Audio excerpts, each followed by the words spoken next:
Everyone, मैं Anu Taneja and welcome to Vikas educational academy. जैसे कि आप सभी जानते हैं, आपको यहाँ पर हर तरीके की एजुकेशनल वीडियो मिलती है जिससे आपकी स्टडीज में ध्यान रहे और आपके सभी डाउट सॉल्व हो। तो आज उसी के लिए मैं लेके आ गई हूँ chapter number 1, real numbers for the class 10th। अब यहाँ पर रियल नंबर्स की थ्योरी नहीं है, मतलब पूरी एनसीईआरटी वो कवर नहीं करवा रही हूँ मैं। हम स्टार्ट कर रहे हैं एक्स्ट्रा क्वेश्चन से। वाई हम स्टार्ट कर रहे हैं एक्स्ट्रा क्वेश्चन से? बिकॉज आपके प्री बोर्ड नियर्स हैं, आपके बोर्ड्स नियर्स हैं, and you need to know that what kind of question will come in your exam and how to attempt them, how to do the MCQs, because you are not much aware with the MCQ type question in mathematics specially. तो यहाँ पर आपको इस video में 15 important question and how to attempt them as MCQ, ये सारी चीजें मिलेंगी। वीडियो के एंड तक बने रहना। आज रियल नंबर्स को कवर करेंगे और नेक्स्ट वीडियो में नेक्स्ट चैप्टर को, ऐसे ही हर एक वीडियो में हर एक चैप्टर को कवर करते जाएंगे। तो स्टार्ट करते हैं हमारे सबसे पहले क्वेश्चन से। Euclid division algorithm can be applied to. अब ये चीज बहुत ही कम बच्चों को पता है जिसने पूरा कॉन्सेप्ट वाइज पेपर को नहीं, चैप्टर को पढ़ा है कॉन्सेप्ट वाइज, उसे ये चीज पता है कि इसका आंसर क्या होगा। लेकिन जिसने कॉन्सेप्ट वाइज नहीं पढ़ा, जिसने सिर्फ क्वेश्चंस रट लिए, एनसीईआरटी कर ली, बस एल्गोरिथम को रट लिया, तो वो यहाँ पर मार खा सकता है। तो पहला क्वेश्चन क्या है कि कहाँ पर यूक्लिड डिवीजन एल्गोरिथम को अप्लाई किया जा सकता है? अब ये चीज तो सुनी है सबने कि इंटीजर्स पे अप्लाई करते हैं, पॉजिटिव नेगेटिव कोई भी हो, इंटीजर्स की बात होती है। हमने क्वेश्चन भी बहुत सारे किए जिसमें इंटीजर्स की बात आती है, तो दिमाग में आएगा कि इंटीजर्स, बट इसका करेक्ट आंसर है D, all integers except zero. Why D? क्यों जीरो क्यों नहीं लेते? जब ए हमारा जीरो हो जाएगा, यानी जीरो किसी से डिवाइड होगा, दैट इज नॉट पॉसिबल ना। पॉसिबल है, यानी आंसर तो जीरो ही आएगा। कहां से एल्गोरिथम कैसे लगाओगे? Is equal to b q plus r कैसे लगाओगे? नेक्स्ट क्वेश्चन है हमारे पास, इफ द एचसीएफ ऑफ 65, बहुत ही इजी क्वेश्चन। दो चीजों का एचसीएफ दे रखा है, एक फॉर्म में, एक एक्सप्रेशन की फॉर्म में दे रखा है, और हमें एचसीएफ निकालना वैसे भी आता है। तो एचसीएफ खुद से निकालेंगे, उस एक्सप्रेशन के इक्वल रखेंगे और इस वेरिएबल की वैल्यू हम निकाल देंगे। तो अभी क्या करना है, हमें 65 का निकालना है, हमें एचसीएफ 65 एंड 117 का। सबसे पहले 65 की प्राइम फैक्टराइजेशन भी मैं आप लोगों को करके दिखा रही हूँ। तो 65 की प्राइम फैक्टराइजेशन होगी on the table of 5, so it will be 1, 15 will go on 3, then on 13, तो 65 की प्राइम फैक्टराइजेशन हुई 5 multiply with 13. Now let's do for 117. This will go on the table of 3, 39, then again on the table of 3, 13, then on the table of 13. So 3 multiply by 13, तो यहां से हमें साफ साफ दिख रहा है कि हमारा जो हाईएस्ट कॉमन फैक्टर है वो है 13। अब इसी को हम हमारे गिवन एक्सप्रेशन के इक्वल रख देंगे। 65m minus 117 is equal to 13. 65m will be equal to 117 plus 13. So it will be 65m equals to 130.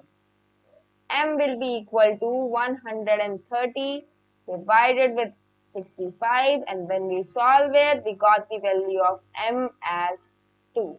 That's it, and you are done with your answer. B is your answer. Got it?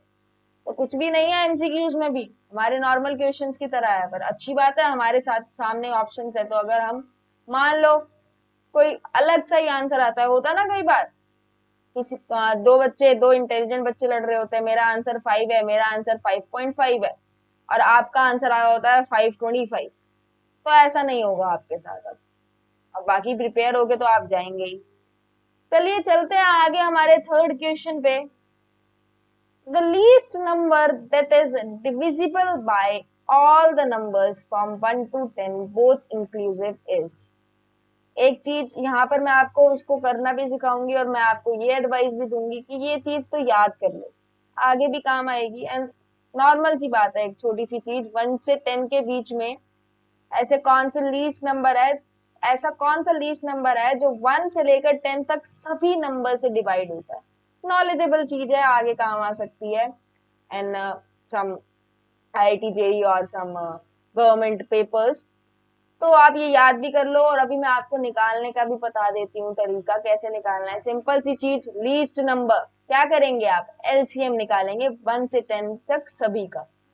1 is equal to 1, 2 is equal to 1 into 2, 3 is equal to 1 into 3, 4 is equal to 2 into 2, 5 is equal to 1 into 5, 6 is equal to 1 into 2 into 3, 7 is equal to 1 into 7, 8 is equal to 2 into 2 into 2, and 9 is equal to 3 into 3, with 1 also obviously. 10 will be equals to 2 into 5 into 1. अब LCM नाम से least होता है, लेकिन हम इसमें highest power लेते हैं नंबर की, तो 1 तो आएगा ही। अब 2 की हाईएस्ट पावर कितनी है सभी नंबर्स में से, तो 2 की हाईएस्ट पावर है क्यूब, सो इनटू 2 क्यूब। 3 की हाईएस्ट पावर, 3 की हाईएस्ट पावर आप देखिए 3 स्क्वायर। देन 5 की हाईएस्ट पावर 5 है, एंड 7 की हाईएस्ट पावर 7 है। इसके बाद तो कोई नंबर नहीं है, कोई प्राइम नंबर नहीं है, बिल्कुल नहीं है। बस इसको सॉल्व कर दीजिए। 2 cube is 8, 3 square is 9, multiply by 5, multiply by 7, so it will be 35 on when you multiply it। ये तो साफ साफ भी दिख रहा है, इतने बड़े नंबर्स मल्टीप्लाई हो रहे हैं तो बड़ा ही आंसर आएगा। तो 2520 is the LCM। तो यही एक लौता ऐसा नंबर है, लीस्ट लौता नहीं, लीस्ट लौता एक ऐसा नंबर है जो कि 1 से लेकर 10 तक सभी नंबर से डिवाइड होता है, divisible by all the numbers from 1 to 10, both inclusive. इसका मतलब अगर नहीं पता, इंक्लूसिव मतलब 1 और 10 भी इंक्लूडेड है। अगर एक्सक्लूडेड बोले तो नहीं है, 1 और 10 को हमें काउंट नहीं करना, लेकिन अगर इंक्लूडेड है तो 1 और 10 को भी काउंट करना है। क्लियर है? ये हो गया हमारा डी आंसर। आगे बढ़ते हैं हमारे फोर्थ क्वेश्चन पे, बहुत ही इजी 9th क्लास का question. 3.24636363 dash dash dash is, हमें बताना है कौन सी डेसिमल एक्सपेंशन, कौन सा नंबर है ये। तो टर्मिनेटिंग तो बिल्कुल नहीं है क्योंकि डैश डैश डैश लग गया। नॉन टर्मिनेटिंग, हाँ जी बिल्कुल नॉन टर्मिनेटिंग है, खत्म नहीं हो रहा। क्या रिपीट हो रहा है? बिल्कुल हो रहा है, 636363 हो गया रिपीट, तो ये है। अब यहाँ पर इसको टिक मत कर देना, ऐसे डायरेक्टली टिक नहीं करेंगे आप, सारे ऑप्शंस को पढ़ेंगे। तो नेक्स्ट ऑप्शन पे जब हम जाते हैं, रेशनल नंबर, जी बिल्कुल, रेशनल नंबर में कौन कौन से डेसिमल एक्सपेंशन आते हैं, तो पहला आता है रेशनल नंबर में टर्मिनेटिंग, और दूसरा आता है रेशनल नंबर में नॉन टर्मिनेटिंग बट रिपीटिंग। सिर्फ इरेशनल में आता है non terminating and non repeating, ये चीज को ध्यान रखना। तो ये तो है ही, साथ साथ ये भी है, तो आंसर आपका होगा बोथ बी एंड सी। इस चीज को ध्यान रखना कि आपको सारे ऑप्शंस पढ़ने के बाद ही आंसर देना है, ठीक है। So this is it for fourth question. Let's move to the next question. The decimal expansion of the rational number 47 upon 2 square into 5. ये तो हमें पता है टर्मिनेट करेगा, हमें टर्मिनेट बताना है कितने डेसिमल प्लेसेस के बाद करेगा, तो सिंपली हमें इसे सॉल्व करना पड़ेगा। तो 47 अपॉन 2 स्क्वायर होगा 4 into 5, so it will be 47 upon 20। इसको सिंपली सॉल्व करेंगे, या वैसे भी कर देते तब भी हो जाता, चले वैसे ही करते हैं, इजी रहेगा। तो 4 से जब मैं करूंगी इसे, तो 1 11, then it will be 44 and 30 will remain, So for 30 we have to take 7 4s are 4 7s are 28, then 20 will remain, and for 20 we have to take 5. So it comes 11.75 over 5. Now again it will get divided. इस decimal को हटा के नीचे 100 आराम से करो, लेकिन अगर कहीं पे गलती होगी तो दिक्कत हो जाएगी। अच्छा, अब एक और बात सुनो, 2 डेसिमल प्लेस तो ये पहले ही हो गया, 2 डेसिमल प्लेस में तो ये पहले ही आ गया। अब जब 5 से करोगे तो कैसे होगा, देखते हैं। क्या ये 5 से पूरा हो रहा है? तो हाँ, ये देखो 2 देन 3 देन 5 अपॉन 100, तो ये यहां से हमें मिला 2.35। तो कितने decimal places? 2 decimal places, and this is your answer. That's how you attempt these kinds of question. Is that clear? Oh, very good. Let's move to the next question. बहुत easy, कुछ भी नहीं है, खुद ही बता दोगे। इसमें से यूक्लिड डिवीजन लेमा कौन सी है? A is equal to BQ plus R, 0 R B, ये वाली है, क्योंकि रिमाइंडर जो है वो 0 के इक्वल हो सकता है, 0 से बड़ा हो सकता है, b से छोटा रहेगा, क्योंकि b से जैसे ही इक्वल होगा हम उसे दोबारा डिवाइड करने लग जाएंगे। ये तो आप पढ़ चुके हैं, सारी रटी रटाई चीजें। मूव करते हैं 7th क्वेश्चन पे, बहुत ही easy question. The value of x in the factor tree is, यहां से फैक्टर ट्री बनाना शुरू करते हैं। नीचे से 2 multiply by 3 6, 6 multiply by 5 30, and 30 multiply by 5 is 150. So B is your answer. B is your answer. Now this is our 8th question. Which of the following number has terminating decimal expansion? अब इसके लिए भाई साहब आप सबको solve नहीं करेंगे, आपको पता होना चाहिए कि टर्मिनेटिंग डेसिमल एक्सपेंशन तभी होती है जब डिनोमिनेटर में 2 and 5, जब डिनोमिनेटर में 2 और 5 और 10 हो, यानी तीनों भी हो सकते हैं साथ में, या फिर 2 हो या 5 हो या 10 हो, या कि तीनों। तो यहाँ पर अगर हम देखें तो यहाँ पर 45 का मतलब है 5 into 9, तो 2 तो आ ही नहीं ना, सिर्फ 5 आ रहा है, तो ये नहीं होगा। 49 is 7 multiply by 7, ये भी नहीं होगा। और यहाँ तो साफ साफ दिख रहा है 3 आ रहा है, तो ये भी नहीं होगा। तो ये तो होगा ही, ऑब्वियसली 2 आ रहा है और 5 आ रहा है, तो दिस इज योर आंसर। तो ये चीज आपको पता होनी चाहिए, आप एक एक को सॉल्व करने नहीं बैठेंगे, आपको पता होना चाहिए जब डिनोमिनेटर 2 5 या 10 या तीनों हो तब ही वो टर्मिनेटिंग डेसिमल एक्सपेंशन बनाता है। Now let's move to the 9th question. This is our 9th question and a very easy question. How many prime factors are there in prime factorization of 5005? बहुत easy है, इसकी करते हैं prime factorisation.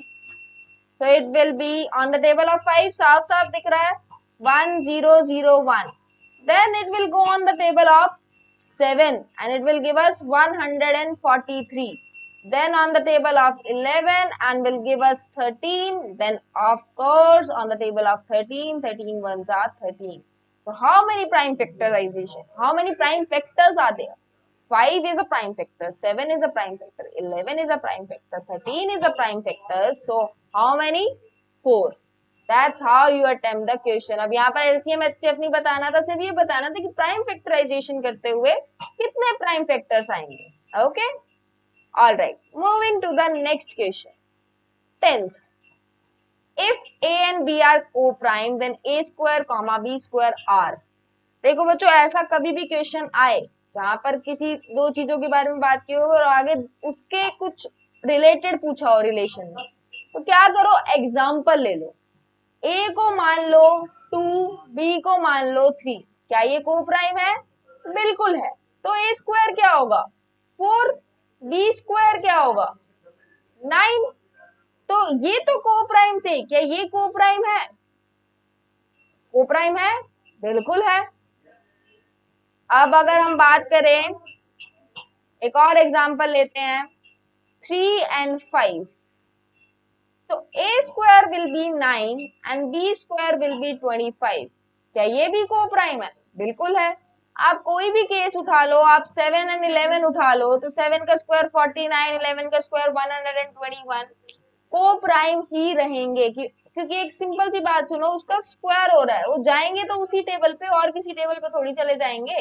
अब ये 4 है, ये 4 2 की टेबल पे ही जाएगा ना। इसी तरीके से हमारा यहाँ पे आंसर मिला। और सेकंड चीज इसको याद भी रखो कि अगर ए और बी को प्राइम है तो उसके स्क्वायर भी को प्राइम होंगे। Now let's move to the 11th question. 12th question is prove that root 7 is an irrational number. ये कोई मल्टीपल चॉइस क्वेश्चन नहीं है, ये एक सब्जेक्टिव क्वेश्चन है, और जहां तक मुझे पता है आपने किया भी होगा। हम यहाँ पर ये क्वेश्चन अटेम्प्ट कर रहे हैं। देखिए, root 7 is an irrational number, तो इस केस में हम क्या करते हैं, इस केस में हम कॉन्ट्राडिक्शन को यूज करते हैं। कॉन्ट्राडिक्शन मतलब हम एक ऐसी चीज को मान लेते हैं जो हमें इरेशनल है, ये प्रूव करना है, तो हम इसमें मान लेंगे कि ये रेशनल है और उसको कॉन्ट्राडिक्ट करेंगे, यानी फॉल्स प्रूव करेंगे। और जैसे ही रेशनल नहीं है तो रेशनल नहीं है, तो ऑब्वियसली वो इरेशनल बन जाएगा। इस तरीके से हम इन क्वेश्चंस को अटेम्प्ट करते हैं। तो एक रेशनल नंबर किस फॉर्म में होता है, एक रेशनल नंबर होता है a अपॉन बी की फॉर्म में, जहां a और b को प्राइम नंबर्स होते हैं, where a and b are coprime numbers.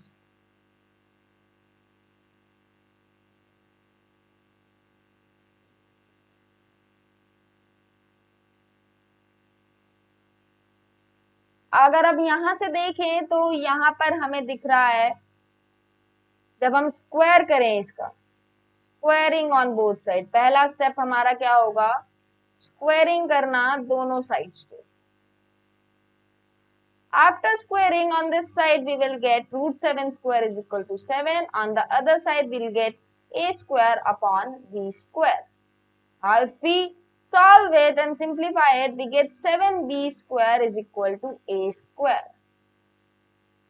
A square is equal to 7b square, यानी ए स्क्वायर डिवाइड हो रहा है 7 से। मैं आपको एक छोटा सा यहाँ पे लिख के बता देती हूँ, ए स्क्वायर डिवाइड हो रहा है 7 से, तभी तो वो हमें बी स्क्वायर दे रहा है। ये बात समझ में आई। अब ये डिवाइड हो रहा है, यानी ये को प्राइम तो है ही नहीं, क्योंकि को प्राइम नंबर्स तो वो नंबर्स होते हैं जिनका एक ही होता है। तो यहां से हमें पता चला कि ए square is divisible by 7. Hence, a is also divisible by 7. तो यानी a को मैं 3m के इक्वल बोल सकती हूँ, a can be written as 3m। अब सिंपली इस इक्वेशन में मैं a की जगह पर 3m पुट करूंगी, सो 7 not 3m, my mistake, it will be 7m na, 7m. So 7b square is equal to, instead of a I'll write 7m square, so it will be 7b square is equal to 49m square, and after solving it we'll get b square is equal to 7m square. यहां से भी हमें पता चल रहा है, क्या पता चल रहा है कि जो b स्क्वायर है वो डिविजिबल है 7 से।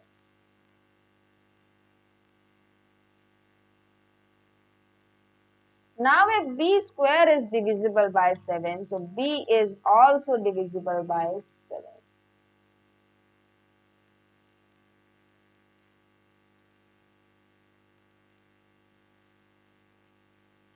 Now if b is also divisible by 7 and a is also divisible by 7, तो ये co-prime numbers तो रह ही नहीं गए। a and b are not co-prime numbers, और अगर ये co-prime numbers नहीं है तो ये रेशनल भी नहीं है, और अगर रेशनल नहीं है तो ये है irrational number. Hence root 7 is not a rational number. Our assumption, जो हमने assume किया था, let किया था, is contradicted.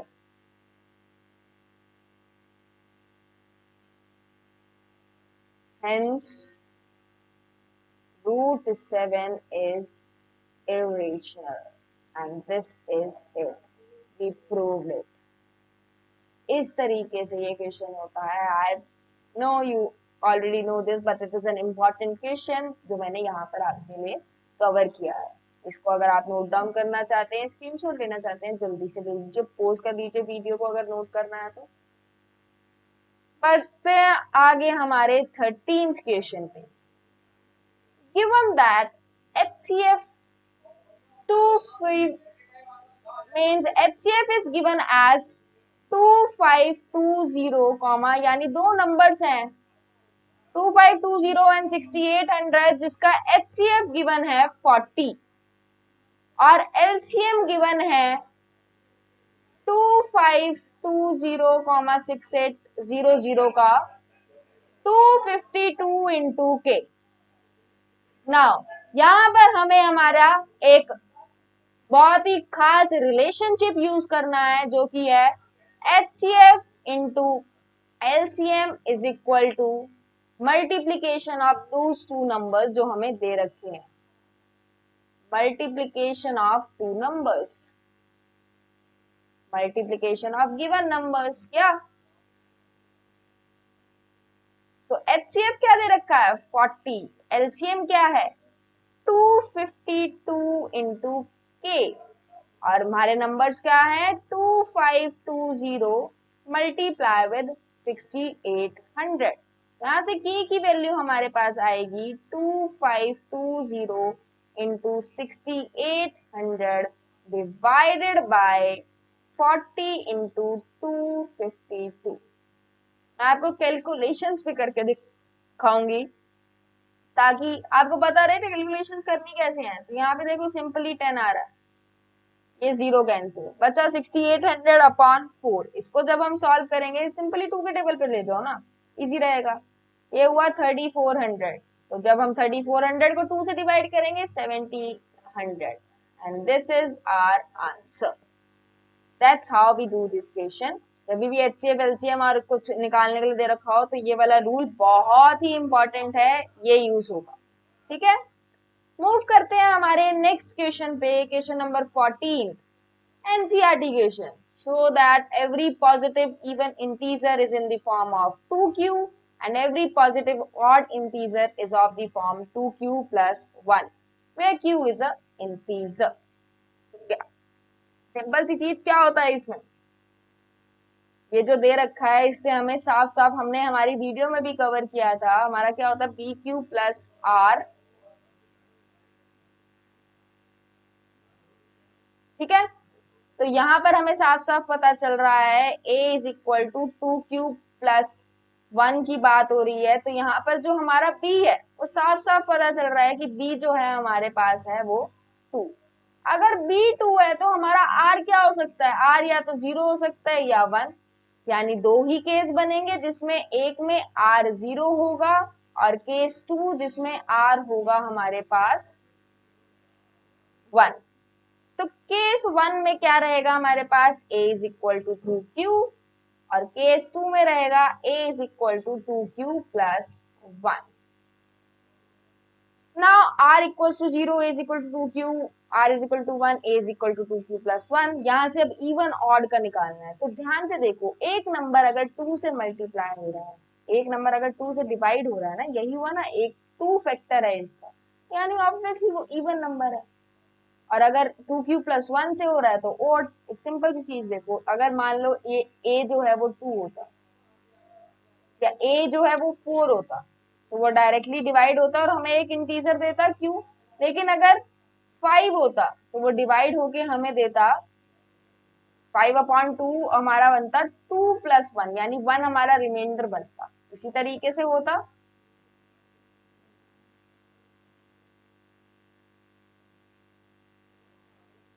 इसी तरीके से हम लोग करते हैं. अब तो सिंपल सी बात है, is equal to 2Q, it is an even number.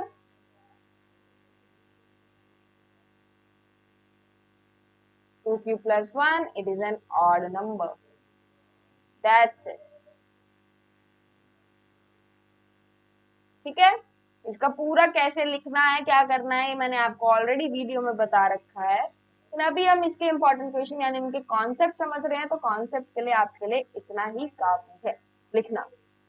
आगे मूव करते हैं 15th क्वेश्चन पे। सर्कुलर ट्रैक का रेडियस दे रखा है, दो साइकिलिस्ट हैं, एक सुरजीत है, एक जैकब है, जिन्होंने साथ में शुरू किया मूव करना। ये एक सर्कुलर ट्रैक है और उन्होंने साथ में मूव करना शुरू किया, लेकिन दोनों की स्पीड जो थी ना वो अलग अलग थी। एक की 33 मीटर पर मिनट और दूसरे की 44 मीटर पर मिनट।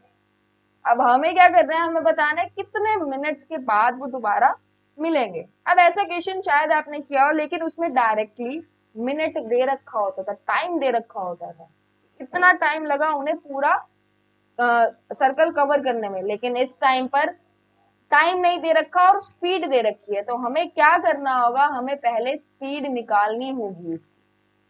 तो सबसे पहले हम अगर स्पीड की फॉर्मूले की बात करें, तो स्पीड का फॉर्मूला होता है डिस्टेंस अपॉन टाइम, और टाइम का ऑब्वियसली हो जाएगा डिस्टेंस अपॉन स्पीड। यहां से अगर हम सुरजीत का टाइम निकाले, तो सुरजीत का टाइम निकलेगा 63 अपॉन 33। ये जब सॉल्व होगा तो हमारे पास 21/11, एंड सॉल्व होने के बाद हमें इतना ही छोड़ते हैं, अभी आगे चलते हैं। 21/11 हुआ।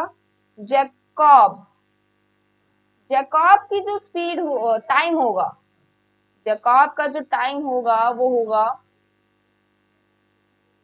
63/44। अब इसे सॉल्व करेंगे, पॉइंट्स में आंसर आएगा। तो अब यहां से ना हमें एक चीज पता चली, हमने पहले टाइम निकाला तो यहाँ से एलसीएम निकालना थोड़ा मुश्किल होगा। एलसीएम कैसे निकलेगा यहाँ से, तो इसीलिए हम ये ना करने के बजाय, जस्ट अ मिनट, हम ये ना करने के बजाय पहले स्पीड का ही निकाल लेंगे एलसीएम, और वहां से हम उसे टाइम में कन्वर्ट कर देंगे। तो एलसीएम अब हम निकालेंगे 33 एंड 44 का। तो 33 is equal to 3 into 11 and 44 is equal to 2 into 2 into 11। Highest power लेते हैं, तो हाईएस्ट पावर के हिसाब से एलसीएम क्या होगा, एलसीएम होगा 2 स्क्वायर इंटू 3 इंटू 11, यानी 4 into 3 12, and 12 multiply by 11, that is 132। ये अब स्पीड का आया, हमें टाइम चाहिए, तो टाइम निकालने के लिए हम करेंगे डिस्टेंस अपॉन स्पीड, एंड हमें मिल जाएगा हमारा आंसर। इसे सॉल्व करने के बाद हमारा मिनट्स में हमें आंसर मिल जाएगा, एंड दैट्स इट। इस तरीके से हम लोग इस क्वेश्चन को कवर करेंगे। मेरी बात सभी को समझ में आई? तो ये थे हमारे आज के रियल नंबर्स के 15 क्वेश्चन। हम लोग मिलेंगे हमारी नेक्स्ट वीडियो में with next chapter and some more important stuffs for the exams. Till then, take care. Bye-bye. Don't forget to like, comment and share if you like this video, if you like my teaching style and everything. So please like the video. If you have any query, please comment down. And if you find this video useful, please share it to your WhatsApp groups in which your friends chit chat. तो थोड़ा सा पढ़ाई की भी बात कर लीजिए उस ग्रुप में, वीडियो को शेयर करके उनकी भी हेल्प कीजिए, ताकि वो भी कुछ इंपॉर्टेंट स्टफ्स को देख पाए। हम मिलेंगे हमारी नेक्स्ट वीडियो में। Till then, टडा।